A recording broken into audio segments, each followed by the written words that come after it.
Meus irmãos, eu quero compartilhar com vocês uma palavra que Deus aqueceu o meu coração para esta noite.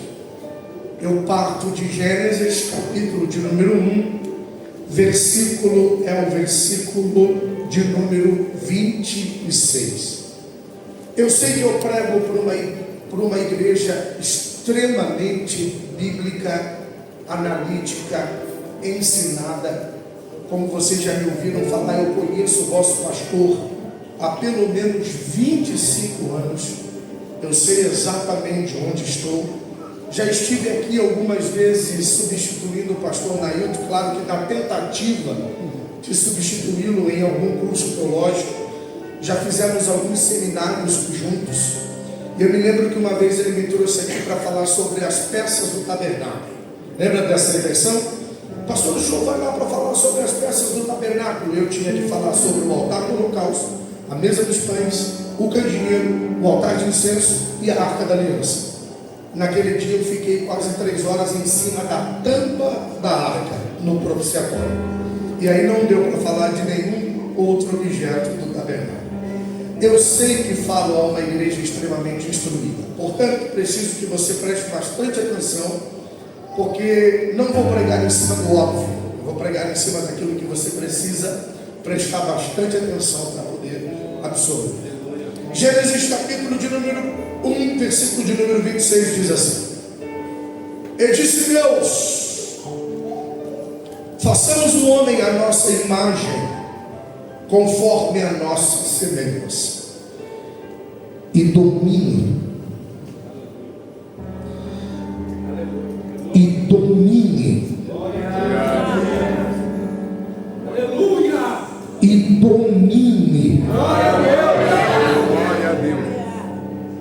sobre os peixes do mar, e sobre as aves dos céus, e sobre o gado, e sobre toda a terra, e sobre todo réptil que se move sobre a terra.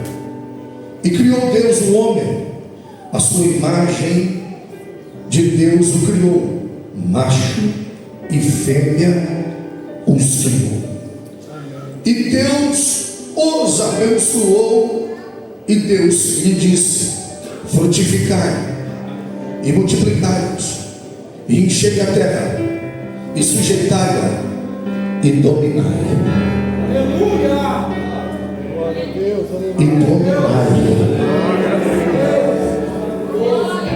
E dominai sobre os peixes do mar, sobre as aves dos céus, e sobre todo animal que se move sobre a terra. Ainda com a Bíblia aberta, por favor, vá até o capítulo de número 2. E no capítulo de número 2, leve os teus olhos até o versículo de número 24. O texto sagrado nos diz assim: portanto, deixará o varão seu pai e a sua mãe, e apegar-se-á a sua mulher, e serão ambos uma carne. Podeis tomar os vossos assentos. Irmãos, quero louvar a Deus também. Está entre nós um amigo muito querido, pastor Tiago Lucas. Acabou de chegar, é um parceiro do reino, um homem que Deus tem usado. Também Tiaguinho, nós temos uma relação ali que remonta também 25 anos. Deus te abençoe, Tiagão.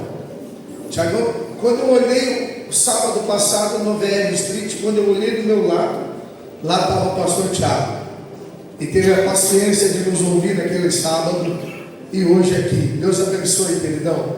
É um prazer enorme, viu? Deus te abençoe. Também está a nossa mídia, o Felps, ele que cuida da nossa mídia. Esses meninos estão juntos. Gente, deixa eu pregar que eu estou com vontade. Eu tenho por volta de cerca de 40 minutos para pregar, é quase um milagre, mas vamos lá. Olhe para cá, por favor.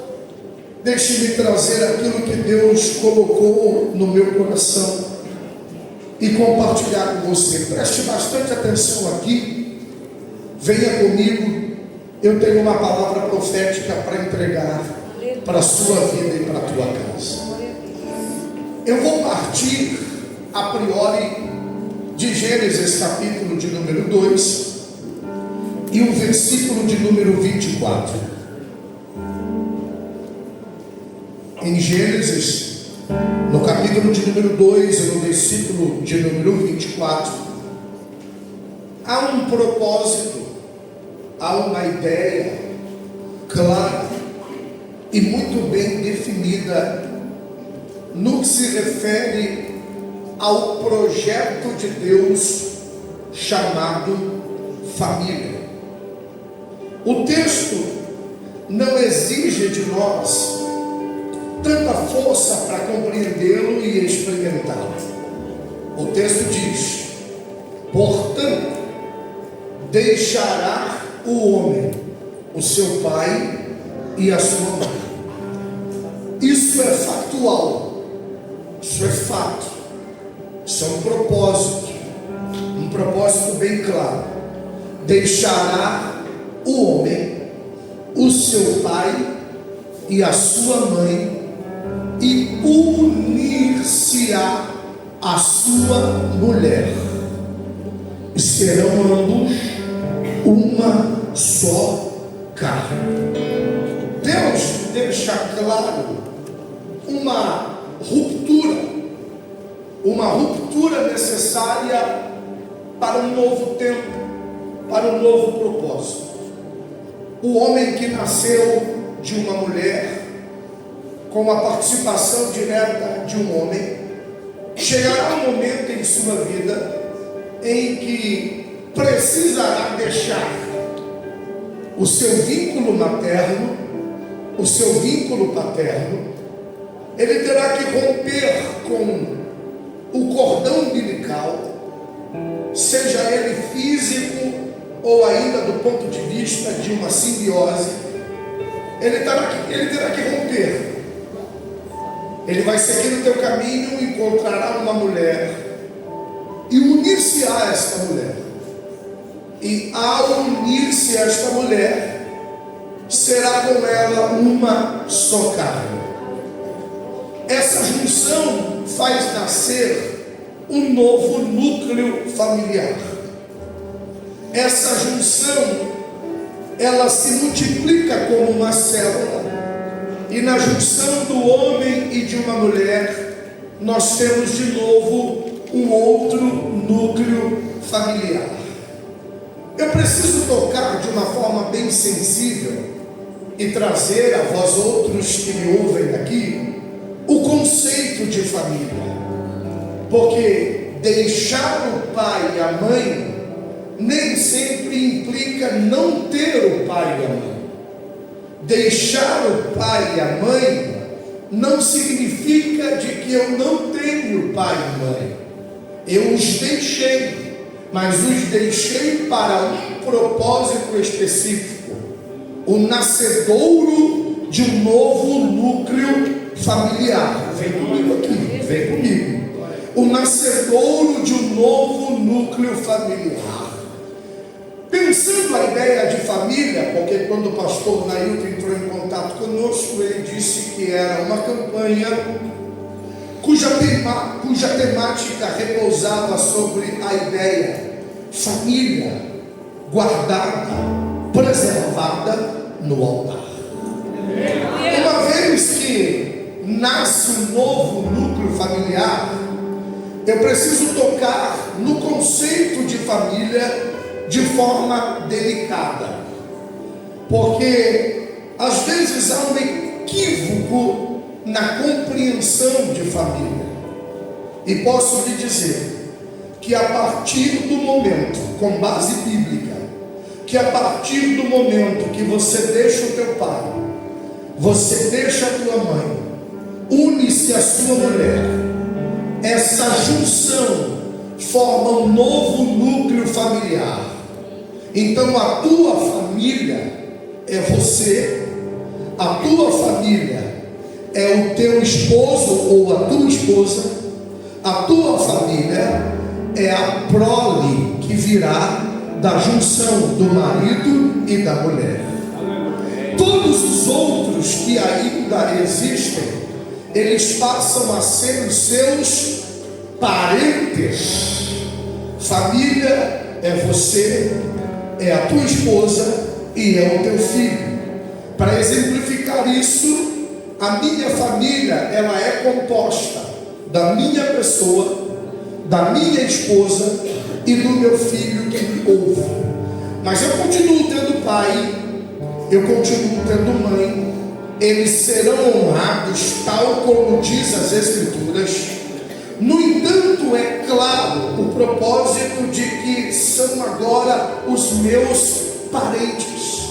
Há uma distinção entre quem é família e quem é parente. Um dia Deus vai olhar para um homem chamado Aviraham, popularmente conhecido como Abraão, e vai dizer: sai do meio da tua casa, da tua parentela, e vai para uma terra que eu irei lhe mostrar. Sai do meio da tua casa, da tua parentela, e vai para uma terra que eu irei mostrar. Na ocasião, Tera, pai de Aviraham, estava vivo. No entanto, tem um chamado específico para Abraão, um chamado específico para Sara, um chamado específico para o que Deus irá realizar nesta família que Ele acabou de chamar. Deixará o homem o teu pai, deixará o homem a tua mãe, unir-se-á a tua mulher, e serão ambos uma só carne. O propósito estabelecido por Deus é lindo.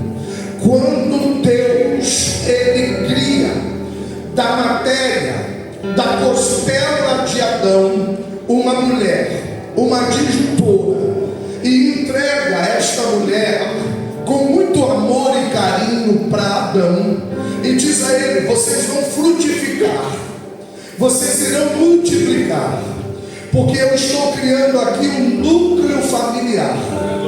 Eu estou estabelecendo aqui um núcleo familiar, e é partindo deste núcleo que haverá multiplicação, é partindo deste núcleo que haverá proliferação. Eu estou abençoando este núcleo, eu estou abençoando esta família, eu estou abençoando esta união, e esta união será uma união frutífera.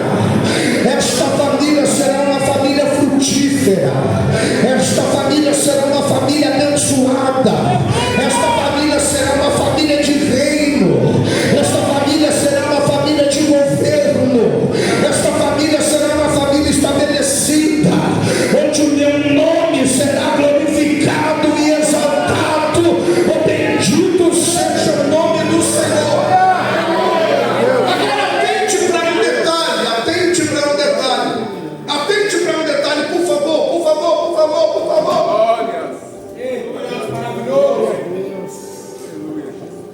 A família está criada, mas onde está o altar? A família está criada, mas onde está o templo?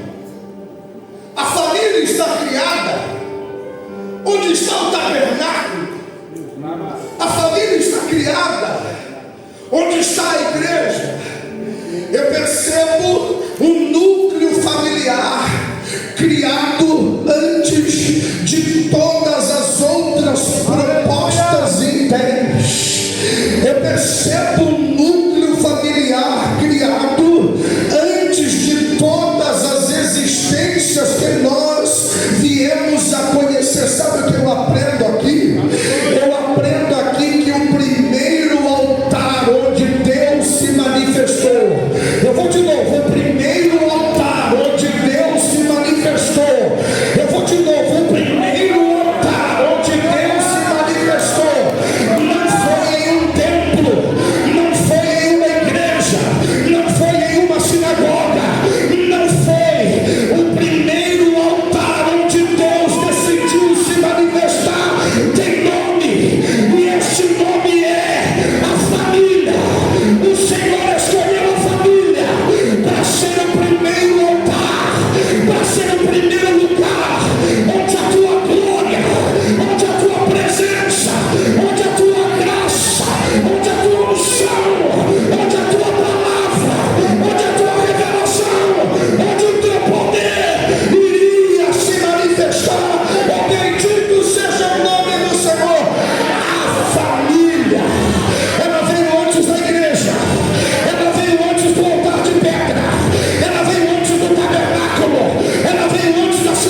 estava guardado no coração de Deus, iria se manifestar na plenitude dos tempos. No entanto, o primeiro altar que aparece na história não é um altar de pedra, não é um altar de terra, não é um altar de madeira, não é um altar de bronze. O primeiro altar que aparece na história é o altar da família.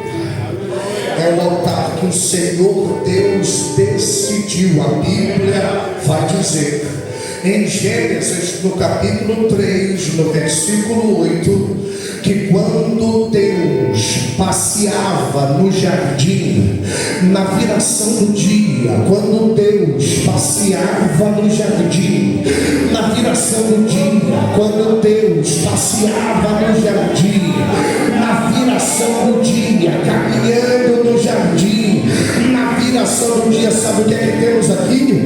Nós temos uma inferência teológica. O texto não diz que isso acontecia toda a tarde. O texto não prova que isso acontecia toda a tarde.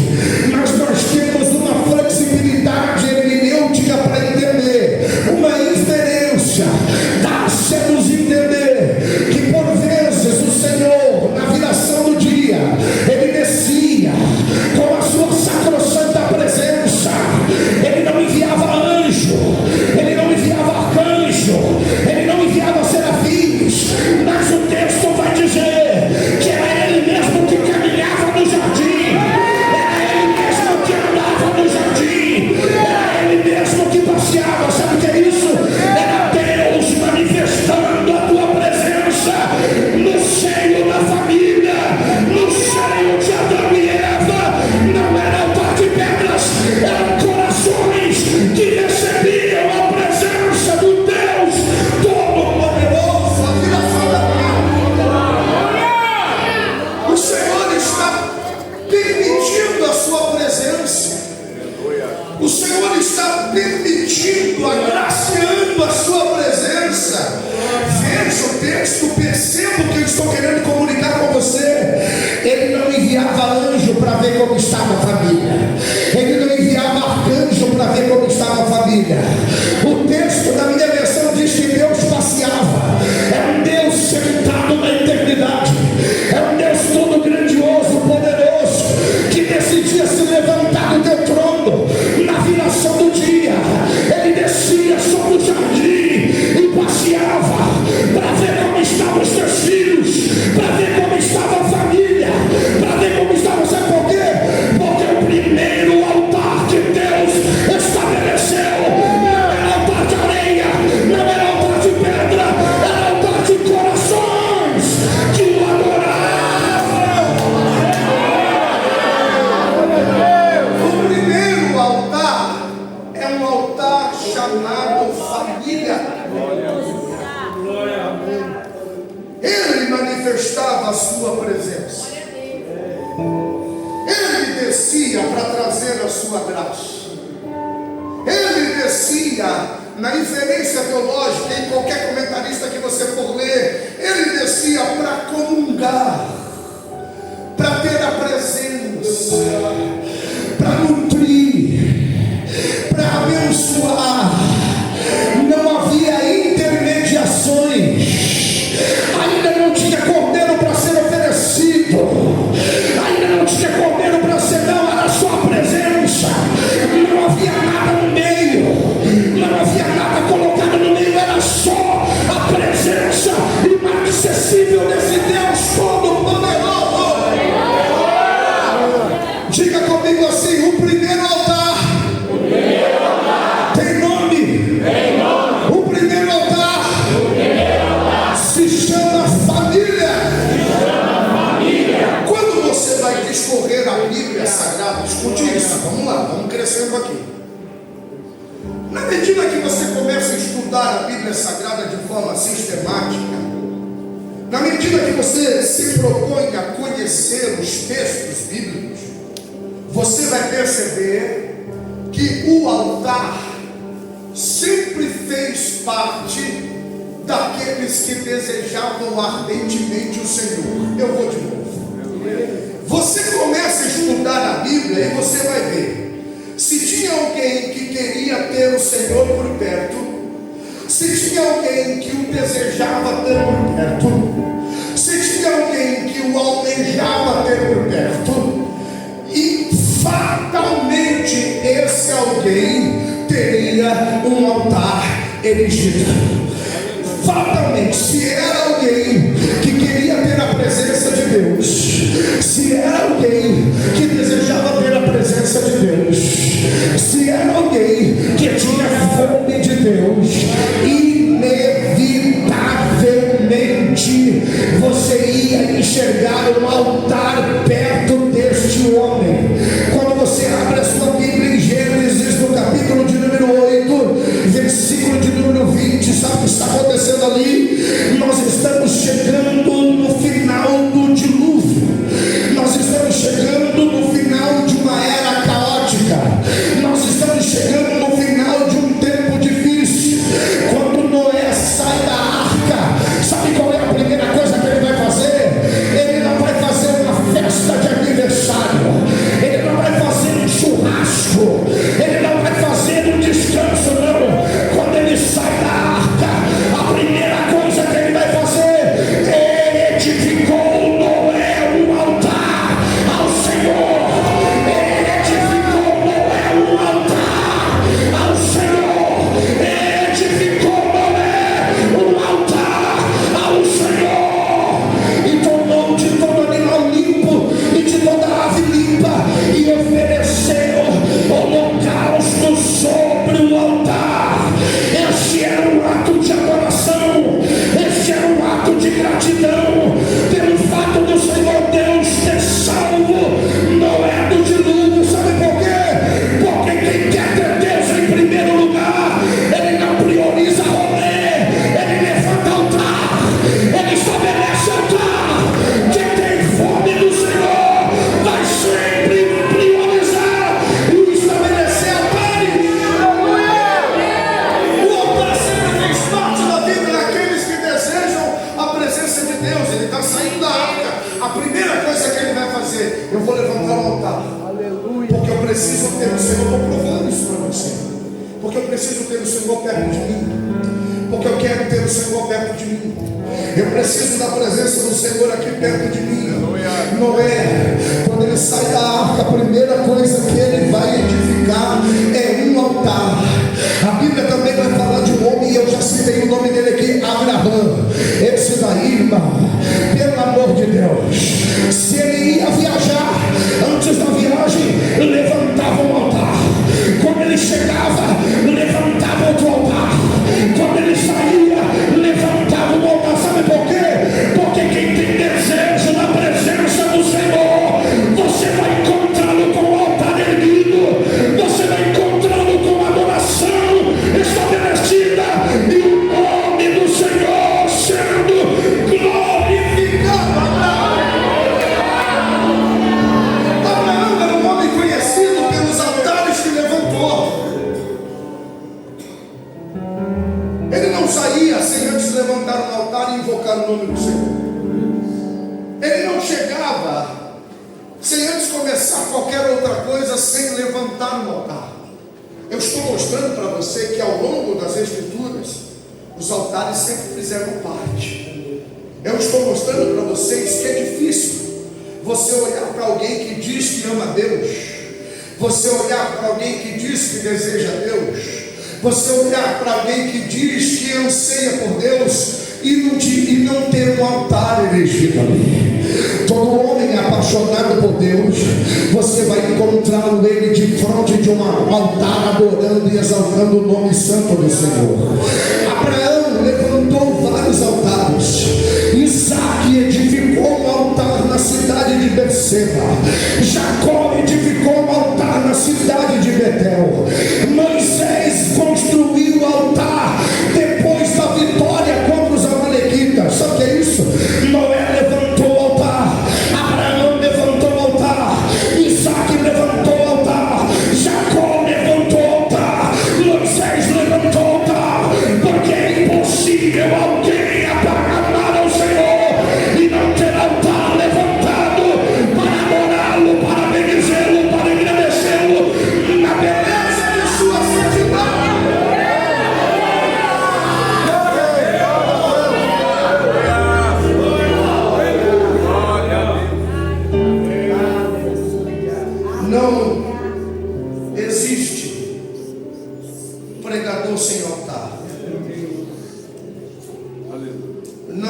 existe cantor sem altar. Não existe ministro sem altar. Não existem levitas sem altar. Quer ver a eficiência de alguém no ministério que serve ao Senhor? Procure perto dele um altar elegido. Se tiver altar, pode confiar. Se tiver altar, pode ser. Pastor Cailton, eu quero dizer uma coisa para você, sem nenhum tipo de demagogia. Nós temos percorrido esta terra. Nós temos andado por aí, pregado a palavra de Deus onde tem nos convidado. Nós temos andado pelo estado de São Paulo, pelo estado de Minas. Nós temos corrido. Quando eu cheguei aqui nesta igreja e que vocês começaram a adorar e orar, eu levantei a minha mão para o céu e disse: "Ô Senhor, obrigado. Tem saúde espiritual nesta igreja, tem vida espiritual nesta igreja. A tua presença está aqui. Tem altar levantado, tem sacrifício prestado. O bendito seja o nome do Senhor." A igreja possui uma vida espiritual notável, gostosa. Irmãos, é triste, pastora Josi, é triste. Vocês sabem do que eu estou falando. Tem lugar que a gente chega para pregar, eu falo: meu Deus, chama isso aqui de qualquer coisa. Não é assim, pastor Tiago? Chama de encontro, chama de workshop, chama de frente, chama do que quiser, só não chame de igreja. Essa é uma das razões que tem me cansado muito, irmão. Eu congrego numa igreja que o altar está levantado. Aleluia. Ainda tem.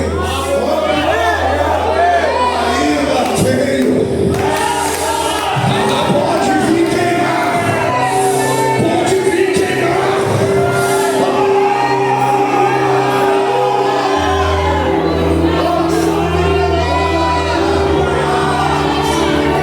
Levante a sua mão. Levante a sua mão. Levante a sua mão. Acenda esse fogo. Acenda essa chama. E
Não é mitzvah, lei, é mizbah.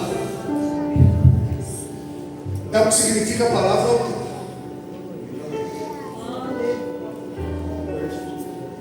E a palavra mizbah é uma estrutura onde se realizam sacrifícios que são ofertados a Deus. A palavra mizbah, Tiago, significa lugar de morte, lugar de abate, a morte daquilo que se oferece ao Senhor. Mizbah é lugar de morte. Mizbah é lugar de abate. Mizbah não é palco para promover estrelas. Altar não é palco. Altar não promove. Altar mata. Altar abate. Altar não confunda altar com palco. Altar é o lugar onde o ego morre. Altar é o lugar onde a carne morre. Altar é o lugar onde a renúncia é oferecida ao Senhor. Não confunda altar com palco. Tem muita gente achando que altar é palco para promover pregador, para promover cantor, para promover pastor. Altar não é palco. Altar é onde o eu morre, é onde o ego morre, é onde a carne morre. Altar é lugar de abate, é lugar de abate, é lugar de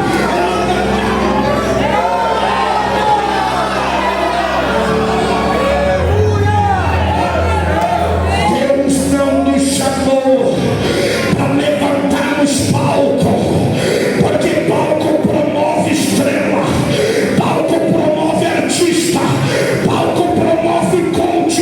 Altar, ele vai matar o nosso ego, ele vai matar a nossa carne, ele vai matar o nosso desejo, e tudo isso será oferecido para ele, para a glória dele, para o louvor dele.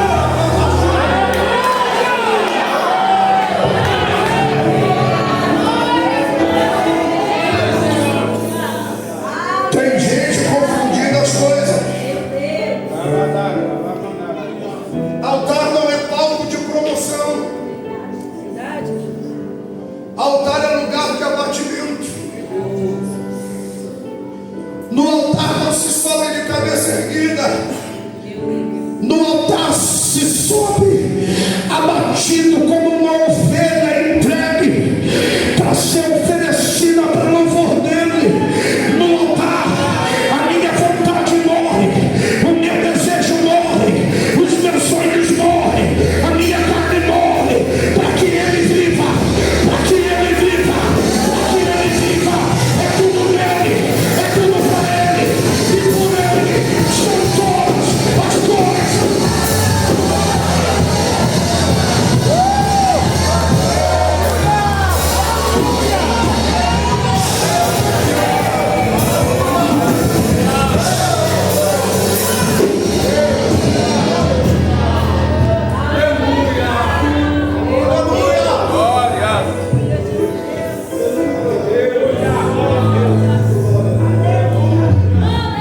A primeira ideia